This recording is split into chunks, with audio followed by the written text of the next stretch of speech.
Hello friends, मैं दीपक मेहता एक बार फिर से स्वागत करता हूं आपका अपने YouTube channel Mehta medical health care में। फ्रेंड्स, आज की वीडियो में हम बात करने जा रहे हैं वेंटिलेटर मशीन के बारे में। वेंटिलेटर क्या है और यह कैसे काम करती है। यह एक लाइफ सेविंग डिवाइस है जो मरते हुए इंसानों को जिंदा करने की क्षमता रखते हैं।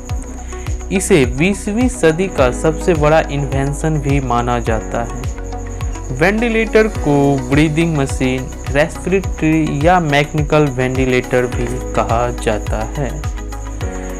आजकल पूरी दुनिया में इसी वेंटिलेटर मशीन से कोरोना मरीजों की जान बचाई जा रही है और इस दौर में सबसे ज़्यादा डिमांड भी इसी वेंटिलेटर की रही है। मेडिकल वेंटिलेटर ऐसे मरीजों की जान बचाने में मदद करता है जो सही तरीके से सांस नहीं ले पाता है या जिनके लिए खुद सांस ले पाना पॉसिबल नहीं रह पाता है। ये तो हम जानते हैं कि हमारी सांस लेने की प्रक्रिया लंग्स से जुड़ी होती है। लंग्स की बदौलत ही हमारे बॉडी को फ्रेश ऑक्सीजन मिलती है और लंग्स कार्बन डाइऑक्साइड और दूसरी वेस्ट गैसेस को हमारे बॉडी से बाहर निकालने का काम करती है। ये भी आप अच्छी तरह से जान चुके हैं कि कोरोना वायरस लंग्स पर ही अटैक करती है, जिससे सीरियस कंडीशन में लंग्स ठीक से काम नहीं कर पाता है। ऐसे में यह वेंटिलेटर मशीन लंग्स की मदद करती है, यानी इसकी मदद से ब्रीदिंग प्रॉब्लम को ठीक किया जा सकता है। ये वेंटिलेटर लंग्स में एयर पुश करते हैं और इस एयर में ऑक्सीजन का लेवल बढ़ा हुआ होता है। वेंटिलेटर में ह्यूमिडिफायर भी होता है जो एयर सप्लाई में हीट और मॉइस्चर को भी ऐड कर देता है, ताकि ये एयर पेशेंट के बॉडी टेम्परेचर से मैच कर सके। जब पेशेंट के ब्लड में एनफ ऑक्सीजन नहीं पहुंच पाती है और उसके लिए सांस लेना बहुत मुश्किल हो पाता है, तब उसे मैकेनिकल वेंटिलेटर पर रखा जाता है। इस कंडीशन को रेस्पिरेटरी फेल्योर भी कहा जाता है। डॉक्टर वेंटिलेटर को इस तरीके से सेट करते हैं जैसे ये मशीन पेशेंट के लंग्स में हवा भेजे।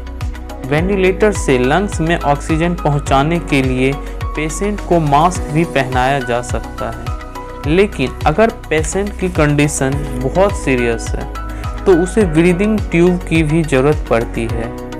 इस ट्यूब के इस्तेमाल के दौरान पेशेंट बात नहीं कर पाता है और ना ही कुछ खा सकता है। वेंटिलेटर प्रेशर का यूज करके ऑक्सीजन युक्त एयर लंग्स में पहुंचाता है और कार्बन डाइऑक्साइड को बाहर निकालता है। ऐसा करने से पेशेंट को प्योर ऑक्सीजन मिलता है। वेंटिलेटर पर रहने वाले पेशेंट का heart rate, blood pressure, respiratory rate, oxygen saturation, chest X ray या स्कैन और ब्लड टेस्ट के लिए दूसरे मेडिकल इक्विपमेंट्स की ज़रूरत भी पड़ती है। कुछ पेशेंट को शॉर्ट टर्म केयर के लिए वेंटिलेटर की ज़रूरत पड़ती है, जबकि कई पेशेंट को लॉन्ग टर्म के लिए वेंटिलेटर पर रखा जाता है। वेंटिलेटर को वर्क करने के लिए इलेक्ट्रिसिटी की ज़रूरत पड़ती है, लेकिन कुछ वेंटिलेटर बैटरी से भी चलती है। मैकेनिकल वेंटिलेटर मेनली हॉस्पिटल में यूज किए जाते हैं और एम्बुलेंस जैसे ट्रांसपोर्ट सिस्टम में भी यूज होते हैं। कुछ केसेस में इसका उपयोग घर में भी किया जाता है, जब पेशेंट की बीमारी लॉन्ग टर्म की हो और मरीज को जिस घर में रखा गया हो उसमें सभी रिसोर्सेस उपलब्ध हो।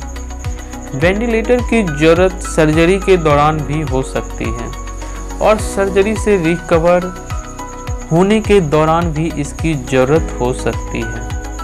और हाँ, अगर पेशेंट को लंबे टाइम तक इस मशीन पर रखा जाए तो बहुत से हेल्थ इशू भी हो सकते हैं, जैसे निमोनिया, जो वेंटिलेटर से होने वाली सबसे कॉमन और सीरियस प्रॉब्लम में से एक है।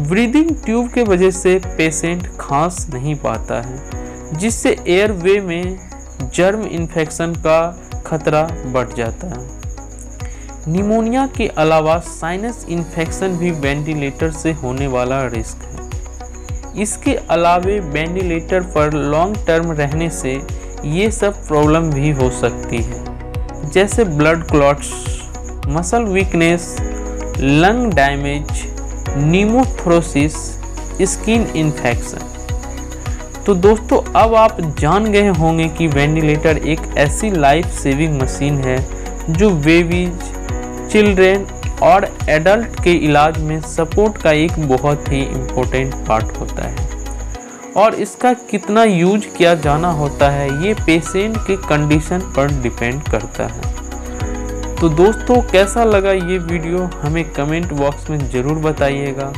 साथ ही साथ वीडियो को लाइक, शेयर एवं चैनल को सब्सक्राइब भी जरूर करें। धन्यवाद।